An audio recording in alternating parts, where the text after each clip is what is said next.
అమరావతి పర్యటనకు సంబంధించిన పూర్తి సమాచారాన్ని మా ప్రతినిధి నరసింహారావు లైవ్ లో అందిస్తారు. Over to you Narasimha Rao.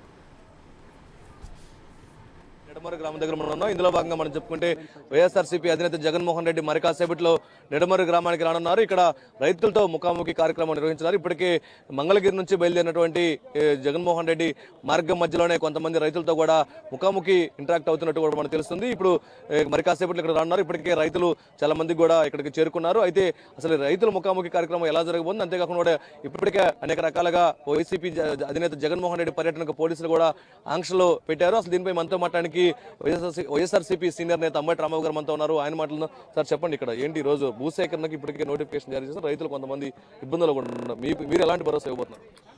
భూసేకరణ అనేది అన్యాయమైనటువంటిది.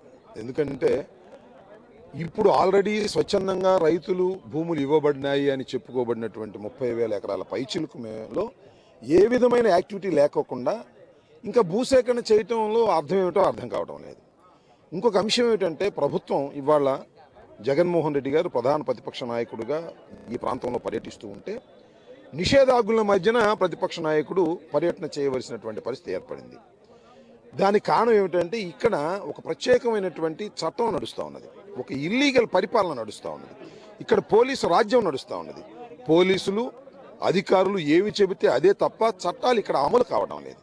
ఉదాహరణకి మనం చూసాం, ఈ రాజధాని అనుకున్న దగ్గర నుంచి రైతుల దగ్గర నుంచి స్వచ్ఛందంగా భూములు తీసుకుంటామని చెబుతున్నటువంటి అధికారులు ఇక్కడ కొన్ని తోటలు తగలబెట్టారు, కొంత దౌర్జన్యకాండలు చేశారు, కొంతమంది రైతుల మీద కేసులు పెట్టారు. కేసులు పెట్టి ఒక భయాత్మకమైనటువంటి వాతావరణాన్ని సృష్టించి ఎవరైనా భూములు ఇవ్వకపోతే మీకు కూడా అదే గతి పడుతుంది అనేటువంటి ఒక సంకేతాలు పంపించి ప్రజల్ని, ముఖ్యంగా రైతాంగాన్ని మానసికంగా దెబ్బతీసి కొంత భూములు లాక్కున్నారు. ఇప్పుడు ఇవ్వనటువంటి భూములు ఉన్నాయే వాటి మీద ఇవాళ ఎక్విజేషన్ యాక్ట్ను ప్రయోగిస్తున్నారు. మంచిదే, ప్రయోగించండి. కానీ ఆ ఎక్విజేషన్లో ఉన్నటువంటి చట్ట ప్రకారం మీరు వెళ్ళాలి కదా. వెళ్ళకోకుండా ఇప్పుడు సోషల్ ఇంపాక్ట్ అసెస్మెంట్ సిస్టాన్ని దీన్ని మీరు అధ్యయనం చేయాలి. అధ్యయనం చేసే ప్రకృతి అంతా లోపభూయిష్టంగా ఉంది, కాగితాలకే పరిమితమై ఉంది. రైతాంగం చాలా ఇబ్బంది పడేటువంటి పరిస్థితి ఉన్నది. కాబట్టి ఇవాళ వైఎస్ఆర్ కాంగ్రెస్ పార్టీ అధ్యక్షుడు, ప్రధాన ప్రతిపక్ష నాయకుడు ఇక్కడికి వచ్చి చెప్పదలుచుకుంది ఏంటంటే ఏది జరిగినా చట్ట ప్రకారం జరగవలసిందే. చట్టాలను పక్కన పెట్టి మీరు చేస్తే మాత్రం మేము సహించాం, రైతులకి అండగా ఉంటామని చెప్పేందుకే మేము వస్తుంటే మీరు రావడానికి వీల్లేదు. వస్తే ఈ మార్గంలో వెళ్ళాలి, ఆ మార్గంలో వెళ్ళాలి.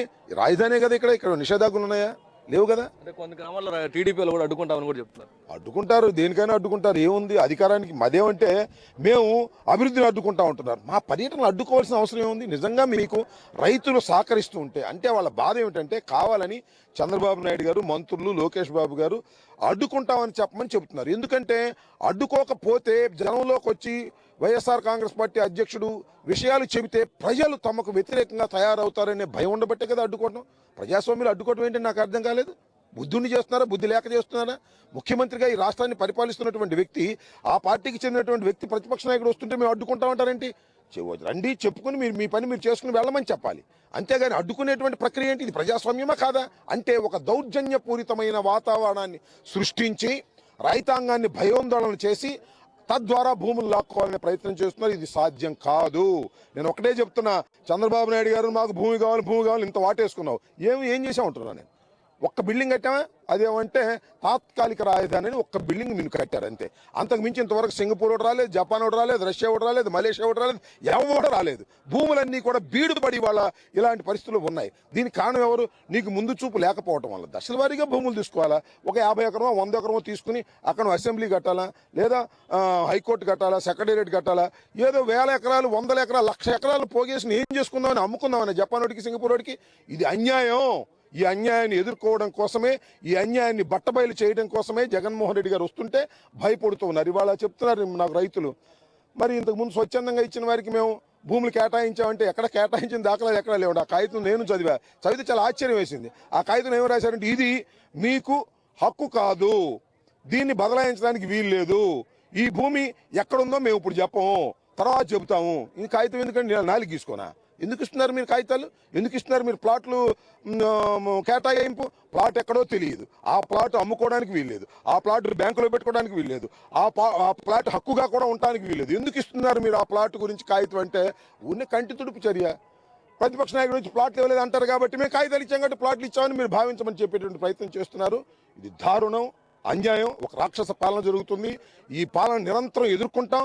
ఎంతమంది తెలుగుదేశం వారు అడ్డం వచ్చినా, ఎంతమంది పోలీసు వారు ఆంక్షలు పెట్టినా, చంద్రబాబు నాయుడు ఎన్ని కుయుక్తులు చేసినా ఇక రైతాంగానికి అండగా ఉంటాం. రైతాంగానికి అండగా ఉండేవారికి రైతులకు కూడా నేను మనవి చేసేది ఒక్కటే, భూములు ఇచ్చారు మంచిదే, మీరు కొంతమంది తెలుగుదేశం పార్టీ ఉండి భూములు ఇచ్చారు. మీకు సక్రమంగా పట్టాలు రావాలన్నా మేమే ఫైట్ చేయాలి. నేను మనవి చేస్తున్నా, మీకు సక్రమంగా పట్టాలు రావాలన్నా ఏం చెప్పారు ఆ రోజున?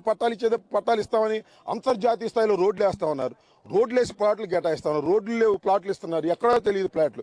కాబట్టి ఇవాళ ప్రతిపక్ష నాయకుడు ఈ తెలుగుదేశం ప్రభుత్వం మీద చేసే ప్రతి ఒత్తిడి కూడా ఇక్కడ రైతులకి, తెలుగుదేశం రైతులకి, కాంగ్రెస్ రైతులకి, వైఎస్ఆర్సీపీ రైతులకి అందరికీ ఉపయోగపడే విధంగా ఉంటుందనేది దయచేసి అర్థం చేసుకోండి.